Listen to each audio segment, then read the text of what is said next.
puedas convencer de pecado, de justicia y de juicio a aquel que no te conoce. Que tu Espíritu Santo lo pueda convencer de que solo en Jesús hay esperanza de vida, que Él es el único en el cual encontramos salvación. Señor, y que tú puedas hacer esa obra maravillosa de salvación en aquel que no te conoce. En el nombre de Jesús. Amén. Puede tomar asiento. En nuestro estudio de la salvación, hablamos durante las últimas 4 o 5 semanas, hablamos sobre el primer subtema que llamamos redención consumada.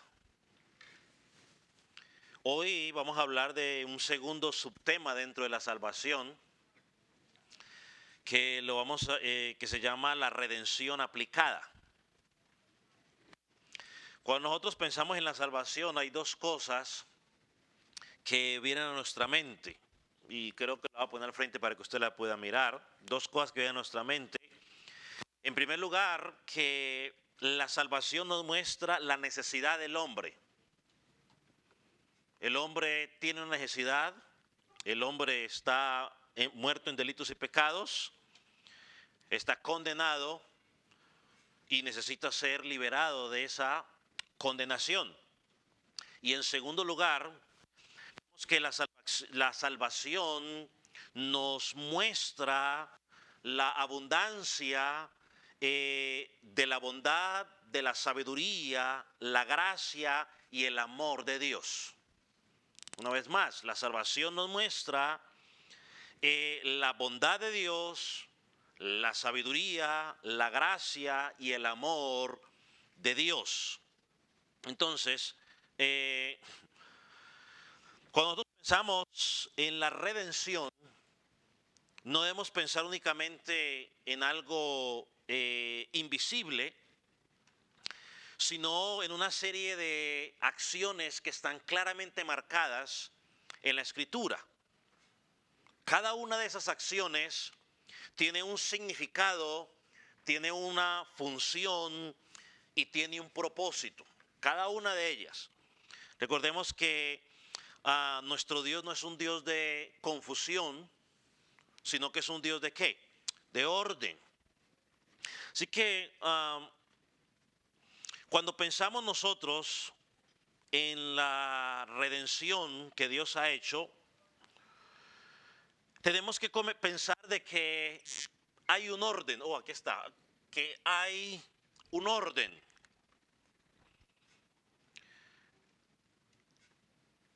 No podemos comenzar con la glorificación sin que la persona haya sido primero justificada. Ya que la glorificación es que la consumación o el final de la obra redentora. Otro ejemplo podría ser, lo encontramos en la regeneración. O sea, una persona no puede experimentar santificación hasta que no haya sido ¿qué? Regenerado o regenerada. Si no hay regeneración, pues no puede haber santificación, que la santificación no es para todos, es simplemente para aquellos que han sido regenerados. Entonces, aquí nos vamos a hacer una pregunta. ¿Tiene Dios un orden para aplicar la salvación a sus hijos? ¿Tiene Dios un orden para aplicar la salvación a sus hijos? Bueno, por la Escritura podemos pensar de que sí hay un orden. Viene otra pregunta, que quizás la vamos a ir contestando a lo largo de que miremos cada uno de estos puntos. Y es, ¿cómo llega una persona a tener fe y arrepentimiento? ¿En qué momento sucede? ¿Antes o después de nacer de nuevo? Y vamos a comenzar en esta tarde mirando algunos pasajes de la Escritura que nos van mostrando un orden de la aplicación de la redención. Vamos a uno de los pasajes muy conocidos que yo creo que deberíamos todos como cristianos aprenderlos. Es en el Evangelio de Juan, capítulo 3. Obvio, ahorita vamos a mirar nomás por encima, pero cuando hablemos más sobre el tema lo volveremos a tocar. Y hoy también al final lo tocaremos un poco más. Pero miren lo que dice Juan, capítulo 3, versículo 3 y versículo 5. Puede indicar con amén cuando lo haya localizado. Juan 3, versículo 3 y versículo 5. Miren lo que dice. Respondió Jesús y le dijo: de cierto te digo, que el que no naciere de nuevo no puede ver el reino de Dios. Versículo 5. Jesús le dijo: de cierto te digo, el que no naciere de agua y del Espíritu no puede entrar en el reino de Dios. En estos dos versículos, el Señor es diáfano o claro en lo que le dice a Nicodemo. Él le dice a Nicodemo dos cosas. Nicodemo, el que no nace de nuevo no puede ver el reino de Dios. Lo segundo que le dice es: Nicodemo, el que no nace de agua y del Espíritu. Y note que Espíritu está con E mayúscula, sea que está haciendo referencia a quién, al Espíritu Santo. Dice, no puede entrar en el reino de Dios. Y sabemos, ¿no? La batería.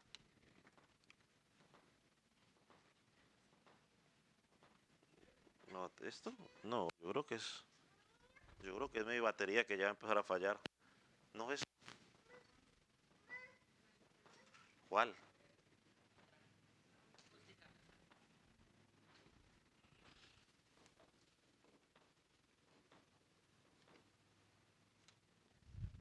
Ah, ella es la culpable. La guitarra, ¿no? Entonces, esas dos cosas le dice.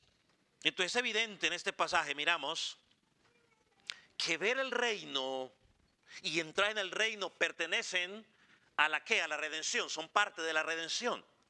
Y nuestro Jesús y de nuestro Señor Jesús indica que sin el nuevo nacimiento o sin la regeneración no se puede ver y no se puede entrar al reino de Dios. Es decir, ver o entrar en el reino de Dios es el resultado de la regeneración o del nuevo nacimiento. Es imposible invertir el orden. No podemos decir que una persona es regenerada o nace de nuevo porque vio el reino. No, para poder ver el reino, para poder entrar en el reino, tú tienes que nacer de nuevo. Ahora mira el versículo 6 de Juan capítulo 3. Dice, lo que es nacido de la carne, carne es. Y lo que es nacido del Espíritu, Espíritu es.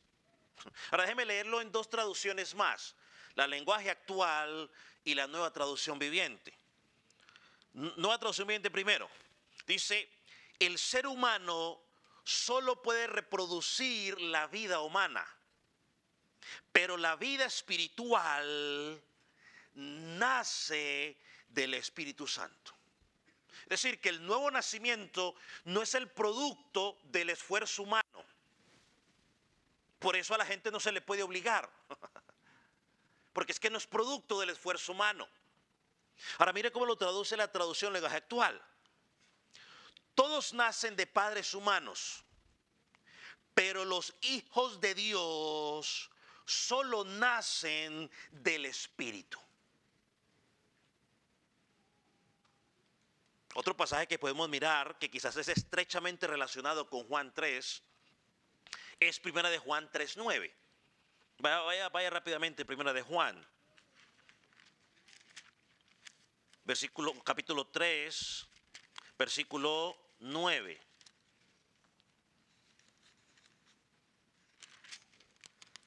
Lo tiene. Mira lo que dice.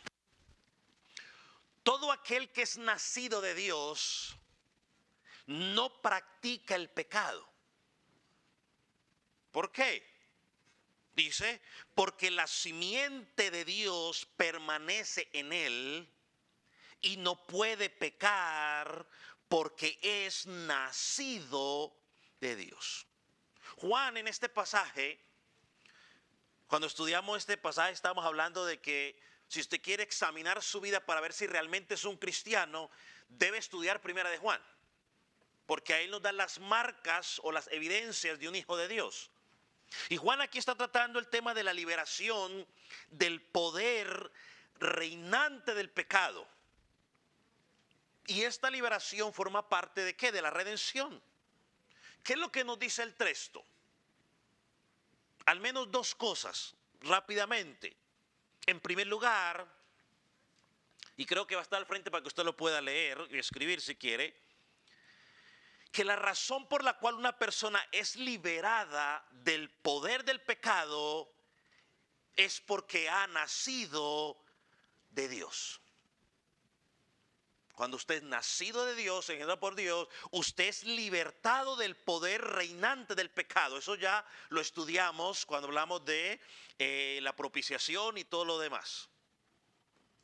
Y lo segundo que vemos en este pasaje es que la razón por la cual un creyente continúa en esa libertad del pecado es porque la semilla de Dios vive ¿en dónde? O permanece en el creyente.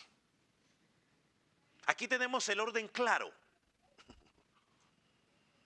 El nuevo nacimiento es la causa y la explicación del estado de libertad, del dominio del pecado sobre nosotros.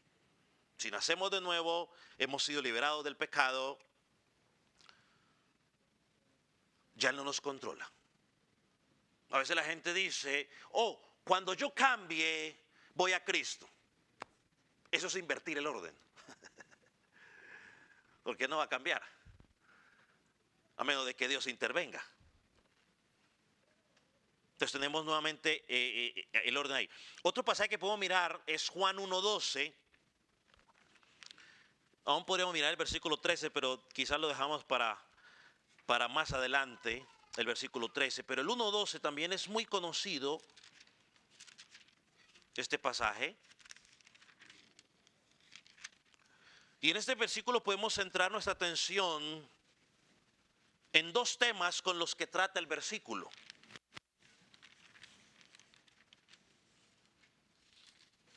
Aquí encontramos un versículo que normalmente, mejor pensemos una cosa.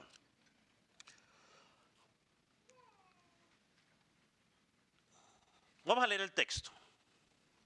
Dice el texto, mas a todos los que le recibieron, a los que creen en su nombre, les dio potestad de ser hechos hijos de Dios. Aquí hay dos cosas que encontramos. Primero, lo que comúnmente se conoce como aceptar a Cristo, y la autoridad que tenemos de ser hechos hijos de Dios. Si lo decimos más de una forma más bíblica, sería llamarlo, en lugar de decir aceptar a Cristo, sería fe en Jesucristo. Y como consecuencia de la fe en Jesucristo, vamos a ser ¿qué? Adoptados en la familia de Dios. O sea, encontramos la adopción y la fe o el creer. Nosotros le decimos a la gente, fue que ya lo aceptó, pero normalmente si fuéramos bíblicos teníamos que hablar ¿has creído en él? Eso fue lo que Felipe le preguntó ¿a quién? Al etíope. ¿Crees en Jesucristo? Dijo, sí creo. Él no le preguntó, ¿ya lo aceptaste en tu corazón? Le dijo, ¿crees? Y dijo, sí creo, de todo corazón. Entonces, Un pasaje más que podemos mirar. Efesios 1:13. Efesios 1:13. Mientras usted lo busca, entonces queríamos decir, ¿no?, que usted cree en Él y usted como consecuencia es adoptado. Usted no puede decir que es adoptado y luego cree. No, creo en Él y luego soy adoptado. Efesios 1:13. Lo tiene. Miren lo que dice.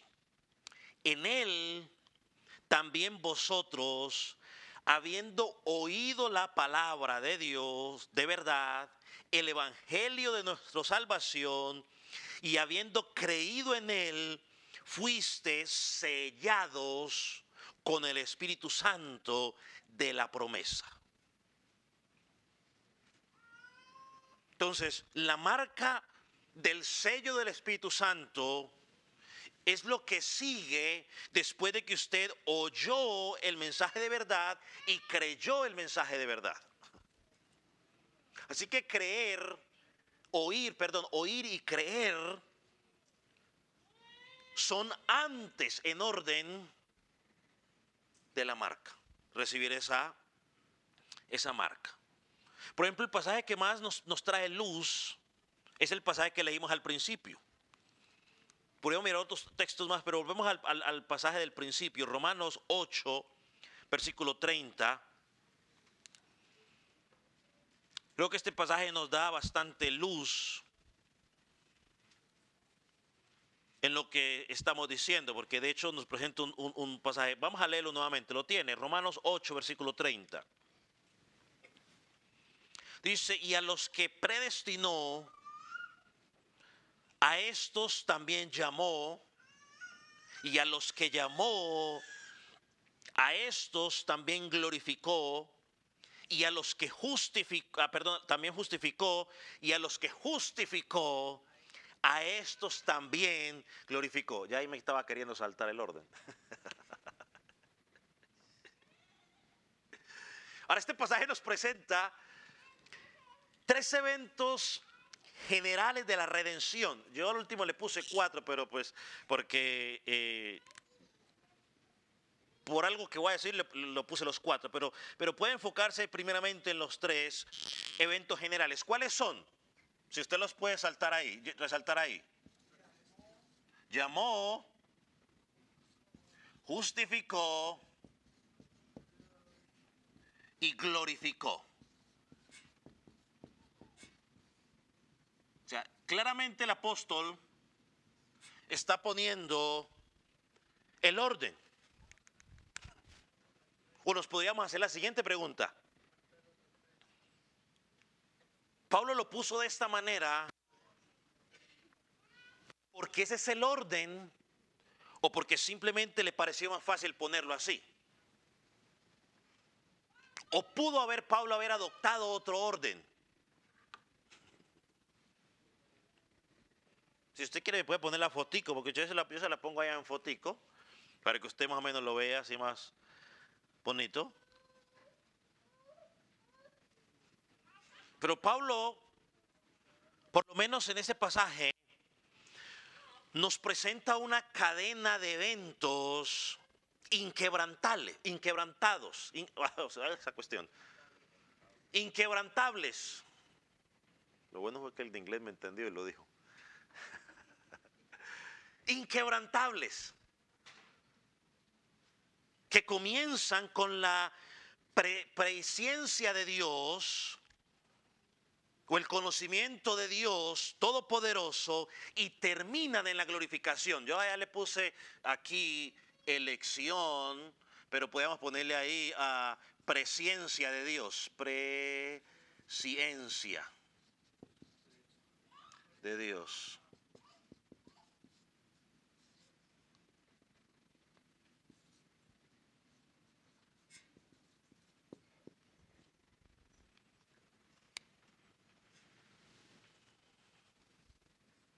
Ahora, el orden que usted encuentra allí, creo, hermanos, que no es el resultado del estudio de los teólogos modernos, sino que es el orden que Dios mismo estableció en su soberanía. Es el orden que Dios estableció. Él conoció o predestinó, como dice el texto, llamó, Él justificó y glorificó. Ahora, si usted va conmigo al versículo 28, un poco más atrás, podemos encontrar algunas razones que nos llevan a sostener, ¿no?, este orden de la aplicación de la redención. En el versículo 28 encontramos una frase interesante que dice: a los que conforme a su propósito son llamados. Ese lo usamos mucho cuando estamos pasando por dificultades. Pero ¿qué es lo que nos dice esta frase, esta última frase? A los que conforme a su propósito son llamados. Lo primero que veo allí es que el propósito es anterior al llamamiento.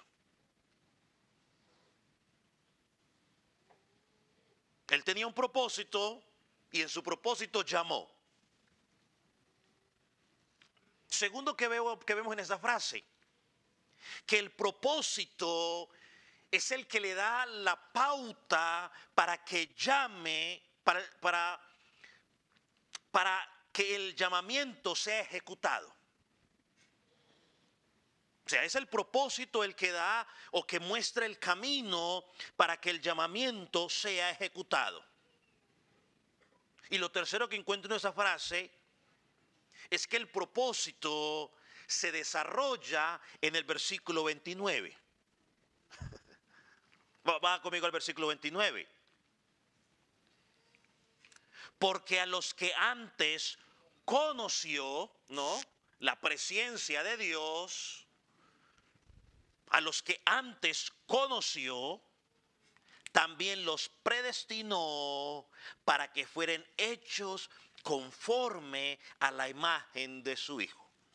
Ahora, el estudio no se trata hoy de tratar de entender la frase o la relación que hay entre conoció de antemano y la palabra predestinación. Lo que tratamos ahora por lo menos de establecer es que hay una progresión de pensamiento de Dios desde la presencia a la predestinación que termina en la glorificación. Creo que eso es lo que Pablo quiere presentar aquí en esta parte. Porque, por ejemplo, mira el versículo 20, el 29 y el versículo 30, los dos juntos, donde vemos la cadena completa desde la presencia de Dios, que lo pusimos en la foto, la presencia de Dios hasta la glorificación. Dice, porque a los que antes conoció, también los predestinó para que fuesen hechos conforme a la imagen de su Hijo, para que Él sea el primogénito entre muchos hermanos, y a los que predestinó, a estos también llamó, y a los que llamó, a estos también glorificó, a estos también justificó, y a los que justificó, a estos también glorificó. Hermanos, no podemos invertir el orden. Hay un llamamiento eficaz, un llamamiento que, según lo que veo en este pasaje, ese llamamiento es para aquellos que Él predestinó, eligió o escogió dentro de una humanidad perdida en el pecado, y lo hizo en la eternidad pasada para que sean salvos.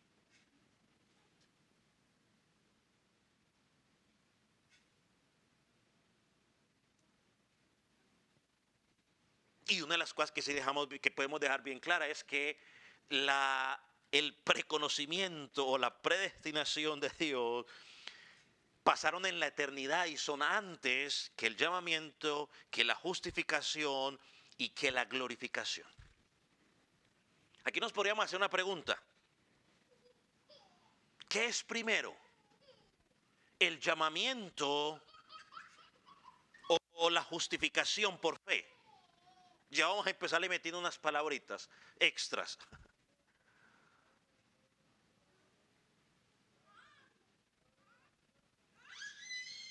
El llamamiento o la justificación por fe. Una de las cosas que por lo menos sí podemos tener claras es que la glorificación tiene que ir después de estos dos. Tiene que ir después de estos dos.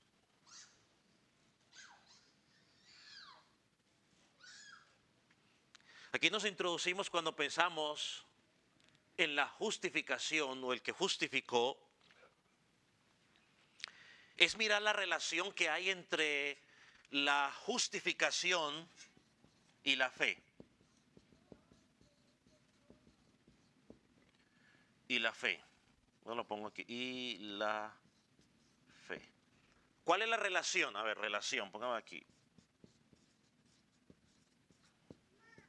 La relación entre justificación y la fe. Y aquí ahí empiezan algunos a, ¿cómo se dice esto? Debates, digamos, entre los teólogos, porque algunos mantienen que la justificación va primero, otros que dicen, entonces empiezan los debates y pues no va a ser nuestra tarea tratar de solucionar estos debates teológicos que han pasado por años. Pero con referencia a la justificación, la Escritura nos enseña que la justificación es por la fe o por el medio de la fe. Y esto lo podemos ver, por ejemplo, en pasajes como, se los voy a decir para que usted los anote. Vamos a leer nomás algunos cuantos, pero usted puede leer los otros en su casa, aunque bueno, creo que los puse casi todos. Sí, bueno. En Romanos 1:17, Romanos 3:22, 26, 28, 30, Romanos 5:1, Gálatas 2:16, 3:24 y Filipenses 3:9. Yo voy a tomar la oportunidad de leer algunos de ellos para que miremos que la justificación es por la fe. Romanos 3:26. ¿Lo tiene?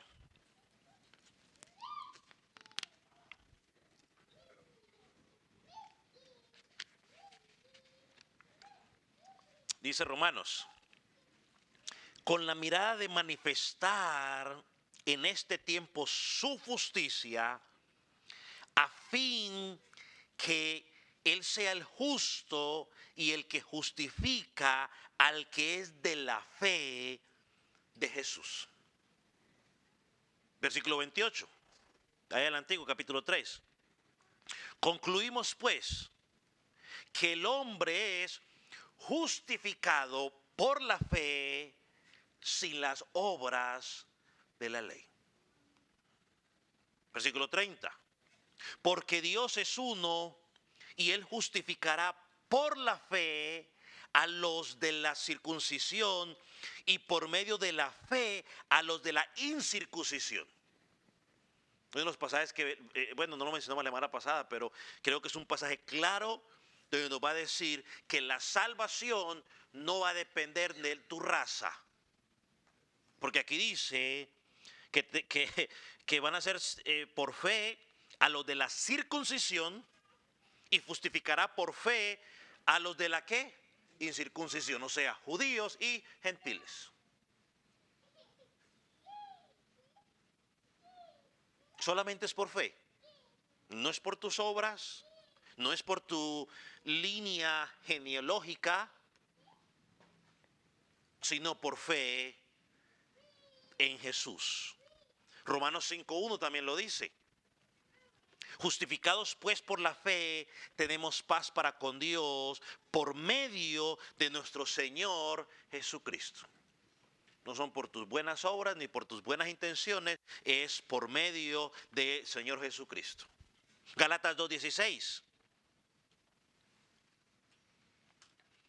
sabiendo que el hombre no es justificado por las obras de la ley, sino por la fe de Jesucristo.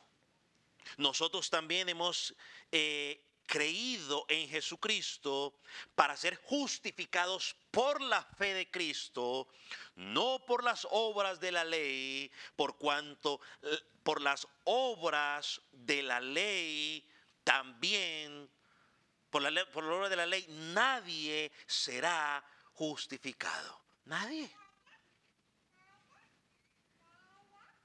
Entonces, para poder entender, entonces, al mirar estos pasajes, queda absolutamente claro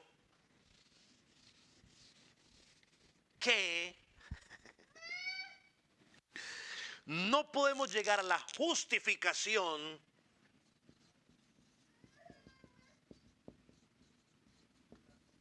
si no hay fe. Esa fe también es creer.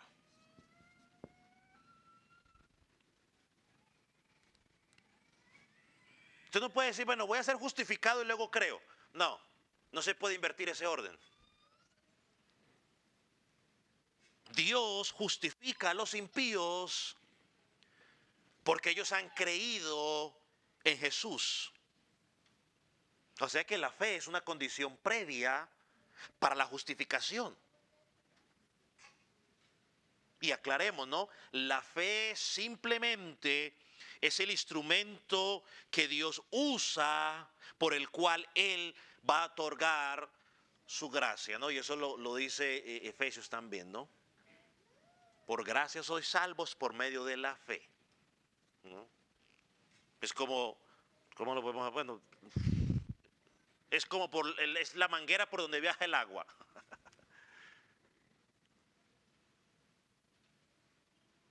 Hay otra razón por la cual deberíamos creer que la fe es antes que la justificación.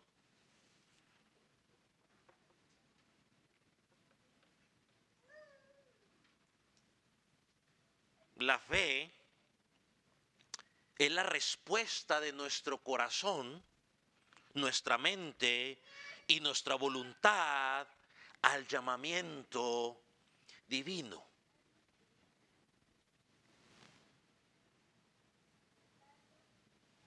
La fe es la respuesta de nuestro corazón al llamamiento. O sea, vamos a tener el llamamiento aquí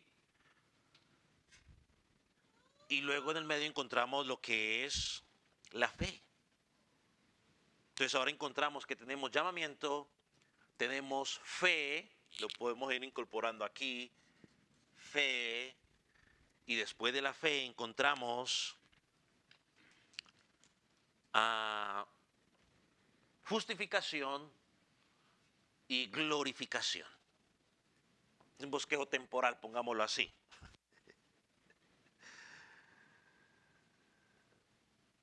Porque ahora tenemos que insertar un paso más. Bueno, dejémoslo aquí por ahora. Si no lo movamos. Tenemos que insertar un paso más. Ya lo mencionamos al principio, pero vamos a volverlo a tocar. ¿Y cuál se imagina usted que es el paso que debemos insertar? Lo voy a copiar por aquí en azul. ¿Sí se ve en azul allá, cierto? ¿Sí? Ok. Entonces lo voy a poner por aquí para que lo veamos.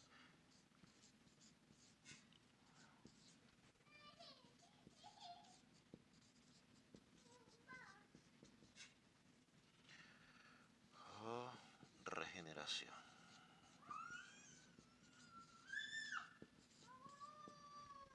Ok. Ahora nos encontramos con la regeneración o el nuevo nacimiento.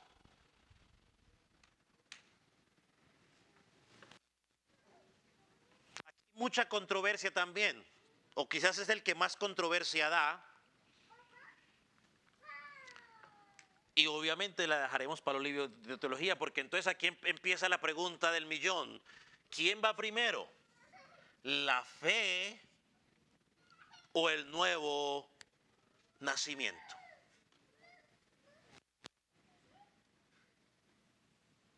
¿Qué va? Ahí empiezan las controversias. ¿Quién va primero? De hecho, yo tuve un día una en las redes sociales hace unos años, porque simplemente compartimos algo. Creo que el hermano Matilde y yo nos vimos involucrados ahí.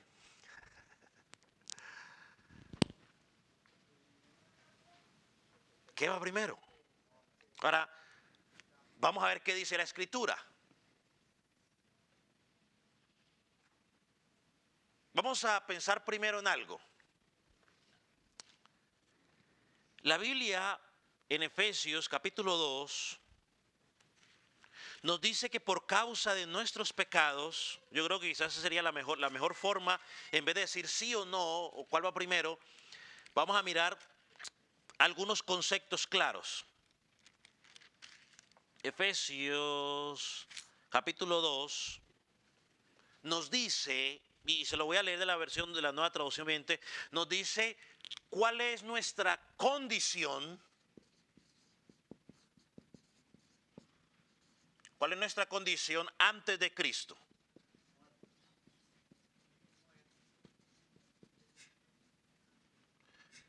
¿Cuál es nuestra condición? Dice, y la traducción lenguaje actual lo traduce de esta manera, y esto nos va a ayudar a contestar la pregunta. Antes ustedes estaban muertos para Dios, pues hacían el mal, vivían en pecado, seguían el mal ejemplo de la gente de este mundo, obedecían al poderoso espíritu de los aires que gobierna sobre los malos espíritus y domina a las personas que desobedecen a Dios. Pablo dice, esa era la condición. Nosotros lo identificamos que nuestra condición antes de Cristo estábamos, ya lo dijeron algunos por ahí, muertos. ¿Muertos cómo? No, pero ¿cuál era? ¿Qué tipo de muerte era? Eso, muertos espiritualmente. Es decir, que aunque estamos vivos, respiramos, trabajamos, comemos, dormimos, espiritualmente estamos muertos. ¿Qué significa estar espiritualmente muertos? Y si usted y yo entendemos o respondemos a esa pregunta con la Escritura, vamos a entender algo sobre esta, ¿quién va primero? Si lo respondemos y lo entendemos bíblicamente. Muerto espiritualmente significa que estamos separados ¿de quién? De Dios. Significa que somos enemigos de Dios, ¿o me equivoco? ¿Está buena esa definición o está mala? ¿Qué dicen ustedes? Dicen, hermano, así dice la Biblia. Amén. Entonces vamos claro. Segundo, y creo que se los van a ir poniendo al frente para que ustedes los vayan leyendo. Estar muerto espiritualmente significa ser insensible a las cosas de Dios e ignorar las realidades espirituales. Primera de Corintios 2:14. Y nos dice claramente que el hombre natural o el hombre carnal no puede discernir las cosas espirituales porque le son locura. Por eso usted y yo antes de llegar a Cristo decíamos, ay, ese cuento de ir a una iglesia, ese cuento de estar leyendo una Biblia, eso es pura bobada. ¿Le parecía? Locura. Pero cuando llega a Cristo, usted dice, es el mayor, dice lo que decía el salmista, me deleito en tu palabra, es como la miel, dulce como la miel. Entonces, espiritualmente significa, eres insensibles a las cosas de Dios. Pastor, ¿qué significa ese insensible? Se lo describo de esta manera. ¿Se quejó? No, ¿por qué? Porque está muerto, no siente, es insensible. Bueno, eso es, así éramos hacia Dios. No respondíamos. Y aunque nos hablan, nos dicen, oh sí, intelectualmente se puede entender, pero espiritualmente Otra definición.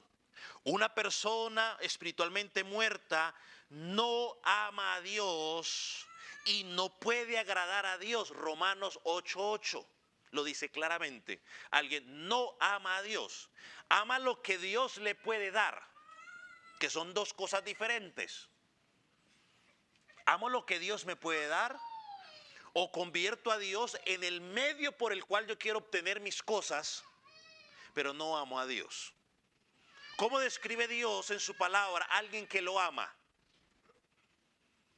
¿Se acuerdan? ¿Cómo describe Dios en su palabra que alguien lo ama?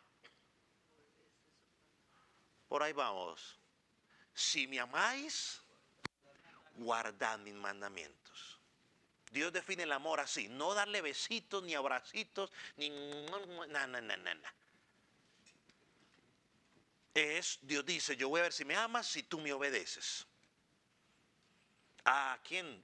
A Saúl le dijo, a través de Samuel, se complace Dios de holocaustos, de sacrificios, pero se complace más de que se le obedezca y se le preste atención. Y ahí demuestras que lo amas. De la persona muerta en delitos y pecados, como dice Efesios, por favor, hermanos, no puede cobrar vida por sí solo.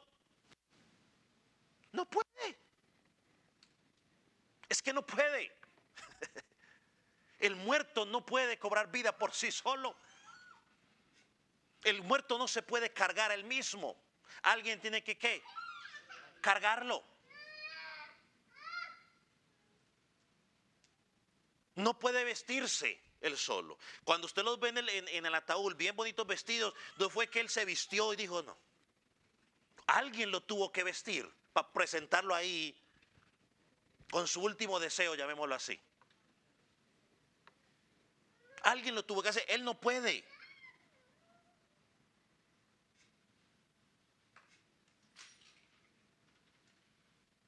Entonces, así como un cadáver no puede hacer nada para ayudarse a sí mismo, nosotros, como estamos, o la persona que está muerta espiritualmente, no puede despertarse a sí misma, no puede salvarse a sí mismo y no puede limpiar sus pecados por sí solo. No lo puede.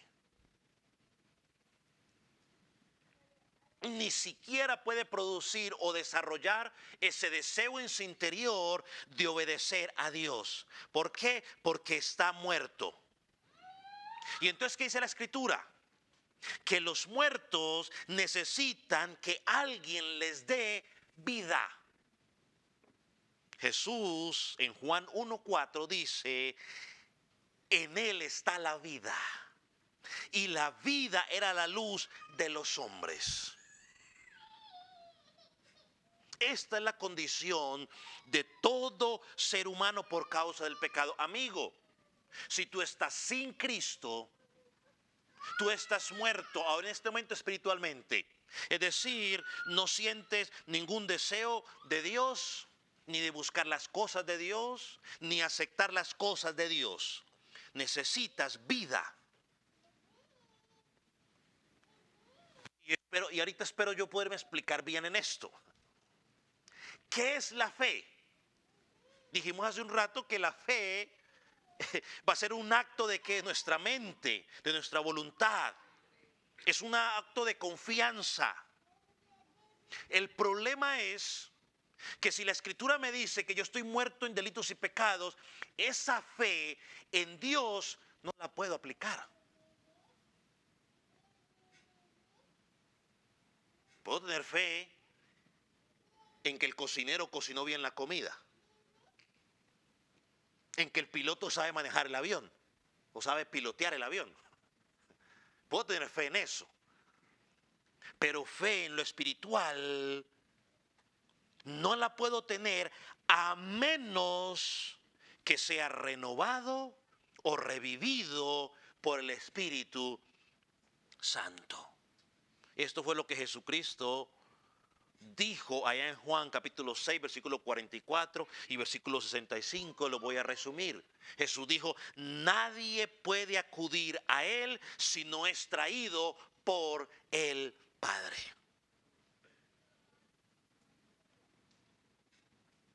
Nadie. Ahí recordamos una vez más Juan 3:3. Jesús dijo, Nicodemo, de cierto te digo, o sea, en verdad te digo, que el que no naciere de nuevo no puede ver el reino. Es decir, si tú no naces de nuevo, no puedes tener fe, y por lo tanto, si no tienes fe, ¿qué pasa? No vas a poder ser justificado. Yo no puedo decir que tengo fe y luego nazco. De acuerdo a la Biblia no se puede. La regeneración tiene que ser antes. Y ese evento lo produce Dios luego de que usted escucha la palabra. Entonces ahora encontramos en nuestro orden, agregamos algo más. Entonces está el llamado, nuevo nacimiento, nuevo... pues NN, es que NN suena como raro. Pongamos entonces regeneración, fe, justificación. Ahora, siempre va a haber alguien que va a poder presentar argumentos en contra, pero cuando usted y yo entendemos qué es la muerte espiritual, aquí está, cuando entendemos lo que es la muerte espiritual y qué necesitamos para salir de allí, entendemos que para salir de aquí necesitamos nuevo nacimiento, para que podamos tener fe, para que la fe o podamos creer, encontrar la justificación. Ahora aquí nos encontramos en uno de los puntos que quizás no hemos tocado, y es el llamamiento. Por la escritura sabemos que va primero, ¿no? O sea, la salvación inicia, si llamémoslo así, en ese llamamiento eficaz de parte de Dios. Dios da el llamamiento y entendemos que ese llamamiento viene por medio de ¿qué? De la predicación de la palabra. Romanos dice, ¿cómo oirán si nadie les qué? Les predica. Hay que predicar. Somos llamados a predicar sí o sí. Entonces este orden, ahora tenemos entonces llamamiento, regeneración, fe, justificación y glorificación. Ahora, hay otros elementos que podemos añadir que son mucho más fáciles de añadir. Eso sí, son mucho más fáciles de añadir. Los más complicados podría ser la fe y el nuevo nacimiento. Pero alguien pregunta, pastor, ¿y dónde queda el arrepentimiento? Bueno, yo creo que el arrepentimiento, si usted me permite usar este ejemplo, a ver si es un siamés con la fe, o un hermano gemelo, de esos que están pegados, ¿no? Son los siameses, no sé cómo traducen eso en inglés, los siameses, siamizations, o los pegadations, los twins, o sea, los gemelos que salen unidos. Yo los he escuchado que salen unidos y que comparten que un corazón, que no sé qué, y que no los pueden separar. Bueno, la fe y el arrepentimiento, hermano, no se puede pensar el uno sin el otro. O sea, por eso el arrepentimiento pues va aquí. No sé cómo lo puedo poner arrepentimiento aquí. Si lo pongo abajo de pronto van a creer que es menos. No, si lo pueden, pongámoslo aquí entonces, pues pongámosle la línea aquí así. Aquí, ahí junticos. Junticos los dos. ¿No? Ahí entra también otra palabra que también se conoce como la conversión. Esa persona se convirtió. Lo único que estamos diciendo simplemente es que esa persona tuvo fe y arrepentimiento. Creyó. O sea, la conversión vinculada con el arrepentimiento. Si conversión es que se convirtió, el arrepentimiento es que dio que media vuelta. O sea, van vinculados. Viene otro aspecto y es la adopción. Ahora sabemos que la adopción pues entra por aquí más o menos, si podemos ponerlo ahí, si pudiéramos darle un lugar, ¿no? Entra ahí. Y pues viene obviamente después de la justificación. No podemos decir que alguien va a ser aceptado en la familia de Dios, que ha heredado la vida eterna, si todavía no ha nacido de nuevo, si no ha tenido fe, arrepentimiento, si no ha sido justificado. Encontramos otra palabra que también podríamos hablar un poco de ella, que es la santificación. Y la santificación, podemos decir que comienza con la regeneración y termina ¿en dónde? En la glorificación. O sea, desde que usted nace espiritualmente o nace de nuevo hasta que usted muera, va a estar constantemente en justificación. Es decir, es el proceso continuo que Dios va trabajando en nuestra vida para parecernos más y más ¿a quién? A Cristo. Y esas evidencias de esa justificación pues se ven en nuestro estilo de vida, ¿no? Y encontramos algo que también que podemos llamar la perseverancia, es decir, los hijos de Dios, los que verdaderamente están en Él, pues van a perseverar a pesar de las circunstancias. Y podríamos pensar que la perseverancia va unida a la santificación. Yo estoy siendo santificado, yo voy a perseverar. Y persevero porque Dios está preservando, Dios está trabajando constantemente en mi vida. Entonces encontramos un orden de la redención, quizás ya un poco más completo. Y se lo voy a poner ahí en el tablerito para que usted lo pueda mirar de esta manera, ¿no? Hay una elección, hay un llamado, ahí es una nueva regeneración, o nuevo nacimiento, regeneración. Hay una conversión, que eso involucra la fe, el arrepentimiento, creer, justificación, somos adoptados, hay santificación, hay perseverancia y por último, ya sea cuando Cristo venga por segunda vez, va a haber una ¿qué? Glorificación, donde mi cuerpo, donde quiera que haya quedado cuando haya muerto, se va a unir a mi espíritu, a mi alma y vamos a ser renovados para estar con el Señor en cielo nuevo y tierra nueva. Vamos a tratar de ir estudiando quizás algunos de estos aspectos más importantes para tenerlos un poco más claro. Y termino con esto, mis hermanos. La salvación es del Señor en su aplicación, así como en su concepción y en su ejecución.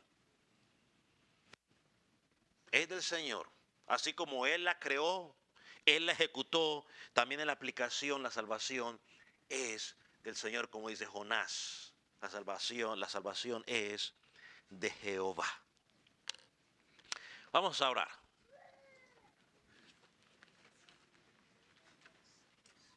Ponga sobre sus pies.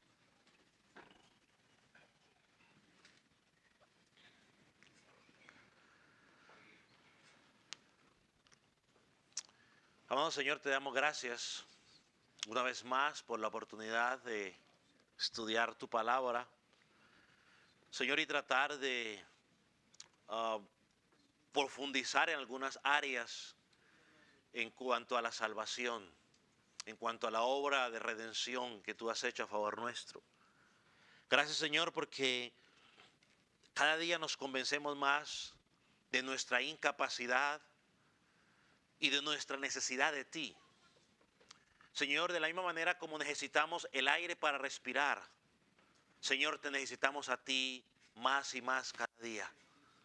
Señor, enséñanos cada día, oh Dios, a vivir en dependencia total tuya, mi Cristo. Que cada día podamos, Señor, reconocerte, Señor, como el Señor, como Salvador. Que cada día podamos vivir a la luz de lo que tú hiciste por nosotros. Señor, que nuestra vida pueda ser ese testimonio a las naciones. Señor, y que podamos compartir con ellos esas bondades de la salvación que se encuentra únicamente en ti. Señor, oramos para que sea tu Espíritu el que convenza esas mentes, esos corazones, Señor, que están muertos en delitos y pecados. Señor, que tú les muestres la necesidad, su verdadera condición, y que puedan acudir al único Señor que puede ser salvación. Eres tú. Gracias por este tiempo y por tu palabra. Jesús. Amén. Amén. Pues,